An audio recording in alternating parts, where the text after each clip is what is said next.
అందరూ అనుకున్నట్లే ప్రధానమంత్రి నరేంద్ర మోడీ గారు 5 రాష్ట్రాల ఎన్నికల తర్వాత పేదోడి మధ్యతరగతి సామాన్యుడి నడ్డి విరిచిండని మాత్రం చెప్పొచ్చు. ఏకంగా పెట్రోల్ పై మీద డీజిల్ మీద ₹3.14 పెట్రోల్ మీద ₹3.11 డీజిల్ మీద ధరలు పెంచి పేద మధ్యతరగతి సామాన్య ప్రజల నడ్డి విరిచిండని మాత్రం చెప్పొచ్చు. నిన్ననే ప్రధానమంత్రి నరేంద్ర మోడీ గారు పొదుపు సూత్రాలు పాటించాలని 2 కార్లలో ప్రయాణం చేసుకుంటా కొంత దేశ ప్రజల ముందు డ్రామా చేసే ప్రయత్నం చేసిండు.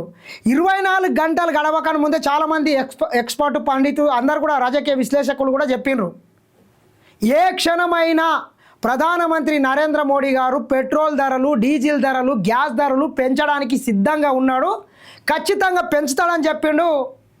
24 గంటలు గడవకన్నా ముందే దాదాపు 4.5 సంవత్సరాల తర్వాత భారీ మొత్తంలో పెట్రోల్ డీజిల్ ధరలు పెంచి సామాన్యుని అయితే నిండా ముంచడని మాత్రం చెప్పొచ్చు. నరేంద్ర మోడీ గత 4 రాష్ట్రాల ఎన్నికల సందర్భంగా కూడా చెప్పాడు, ఇప్పట్లో పెట్రోల్ ధరలు పెంచాం, డీజిల్ ధరలు పెంచాం అని చెప్పి 4 రాష్ట్రాల ఎన్నికలు, ఒక కేంద్రపాలిత ప్రాంతం, మొత్తం 5 రాష్ట్రాల ఎన్నికలు అయిపోయిన తర్వాత ఏకంగా పెద్ద మొత్తంలో ధరలను అయితే పెంచిండని మాత్రం చెప్పొచ్చు. మనం ఒక్కసారి చూసుకున్నట్లయితే చూడవచ్చు, ఒక్కసారి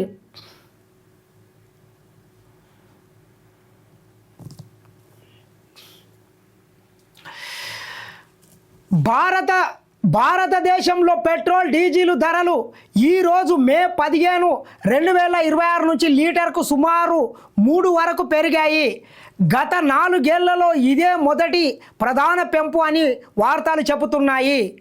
పెంపుకు ప్రధాన కారణాలు ఏంటంటే అంతర్జాతీయ మార్కెట్లో క్రూడ్ ఆయిల్ ధరలు భారీగా పెరగడం, మధ్యప్రాచ్య ఉద్రిక్తతలు, ఇరాన్ ఇజ్రాయెల్ పరిస్థితులు, ఆయిల్ కంపెనీలకు నష్టాలు పెరగడం, డాలర్ మారకం విలువ ప్రభావం, ప్రధాన నగరాల్లో తాజా ధరలు మనం ఒకసారి చూసుకున్నట్లయితే ఢిల్లీలో పెట్రోల్ ధర చూసుకున్నట్లయితే ₹97.77 ఉంది.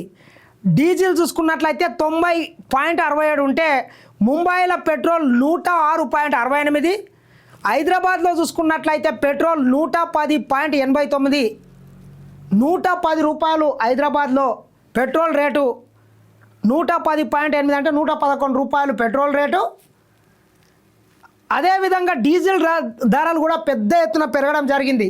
ఈ ధరల పెంపు వల్ల నిత్యావసరాల ధరలు పెరుగుతాయి, రవాణా ఛార్జీలు పెరుగుతాయి, మొత్తం పేద మధ్యతరగతి ప్రజల్ని మొత్తం ప్రతి దాని మీద దీని ఎఫెక్ట్ అయితే పడుతుంది.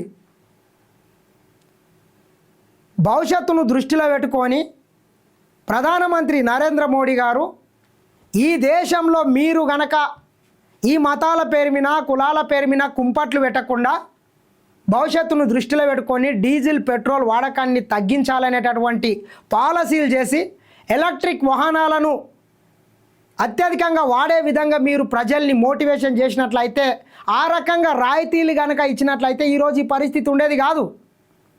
ఇప్పటికే నిత్యావసరాల ధరలు ఆకాశాన్ని అంటినాయి, పెట్రోల్ దొరుకుతలేదు, డీజిల్ దొరకట్లేదు, గ్యాస్ దొరకక చాలామంది మళ్ళా ఒక 40-50 సంవత్సరాల ఎంటకెళ్ళి కట్టెల పొయ్యి మీద వంట చేసుకునే పరిస్థితి వచ్చింది. వీటన్నిటికీ కారణం ఏంటంటే ప్రధానమంత్రి నరేంద్ర మోడీ ప్రపంచ దేశాలతోని ఏ దేశంతోని ఏ రకంగా సంబంధాలు పెట్టుకోవాలనేటటువంటి కనీస ఇంకిత జ్ఞానం లేకపోవడం వల్లనే ఈరోజు ఈ రకంగా ప్రజల మీద పెద్ద ఎత్తున భారం ఏర్పడింది. ఇంత రవాణా ఛార్జీలు పెరుగుతాయి, నిత్యావసరాల ధర పెరుగుతాయి, కూరగాయలు పెరుగుతాయి, పండ్లు పెరుగుతాయి, అన్నీ పెరుగుతాయి. మనం తీసుకున్నట్లయితే ఒక్కొక్క రాష్ట్రం నుంచి ఒక్కొక్కటి ఎగుమతులు దిగుమతులు అవుతుంటాయి. వీటన్నిటి మీద కూడా పెద్ద ఎత్తున ఛార్జీలు పడే అవకాశం కూడా ఉంటుంది. మరి వీటన్నిటిని ప్రజలు ఏ రకంగా ఎదుర్కొంటారు, ఎట్లా ముందుకు పోతారు? ఇంకొకసారి ధర పెరిగితే మన తగ్గే అవకాశం కూడా ఉండదు. ఈ మిడిల్ ఈస్ట్ కంట్రీలలో మన యుద్ధం ఎన్నడూ ముగుస్తుందో కూడా తెలియని పరిస్థితి అయితే ఏర్పడింది. ఏది ఏమైనా తెలంగాణ రాష్ట్ర ప్రభుత్వం ఏ రకంగా అయితే ఎలక్ట్రిక్ వాహనాలను వినియోగం పెంచాలని చెప్పి వాటి మీద రోడ్ ట్యాక్స్ కూడా ఎత్తేసిందో, భారత ప్రభుత్వం కూడా ఆ రకంగా చర్యలు తీసుకున్నట్లయితే ఈరోజు ఈ పరిస్థితి ఉండేది కాదు. కాబట్టి ఖచ్చితంగా నరేంద్ర మోడీ మరొకసారి ఈ దేశ ప్రజలను నిండా ముంచిండ్రని మాత్రం చెప్పొచ్చు. మరి ఇప్పుడు ఏం సమాధానం చెప్తాడు? పొద్దుగాల లేస్తే దేశం కోసం ధర్మం కోసం అని నీతులు వల్లించేటటువంటి ఈ భారతీయ జనతా పార్టీ నాయకులు మీ చేతగానితనం వల్ల పరిపాలన చేతగాక ఈరోజు ఈ రకంగా ధరలు ఆకాశాన్ని అంటినాయని మాత్రం చెప్పొచ్చు. ఎన్నికలు ముగిసి 24 గంటలు గడవకన్నా ముందే వాణిజ్య సిలిండర్ ధర దాదాపు 993 రూపాయలను ఏకకాలంలో పెంచారు. ఈరోజు పెట్రోల్ ధరలు పెరిగినాయి, డీజిల్ ధరలు పెరిగినాయి, ఎండి బంగారం ధర పెరిగింది, ఇంక అన్నీ పెరుగుకుంటూనే పోతాయి. పేదోడు మాత్రం పేదోని కిందనే మిగిలిపోతున్నాడు. కాబట్టి నరేంద్ర మోడీ గారు ఈ పెంచకం ఏందో 5 రాష్ట్రాల ఎన్నికలకు ముందు పెంచదుండే, నీకు తెలుస్తుండే అప్పుడు ఏ రకంగా అధికారంలోకి వస్తుంటివో. అటు అస్సాంలో కావచ్చు, వెస్ట్ బెంగాల్లో కావచ్చు, ఎట్లా అధికారంలోకి వస్తుంటివో అప్పుడు తెలుస్తుండే. మొత్తం అన్నీ అయిపోయిన తర్వాత మంచిగా ఎన్నికలను దృష్టిలో పెట్టుకొని నేను పెంచను అని చెప్పి మళ్ళొక్కసారి ప్రజల్ని మాత్రం నిండా ముంచండి అని మాత్రం చెప్పొచ్చు. చూద్దాం మరి ఏం జరుగుతుందో.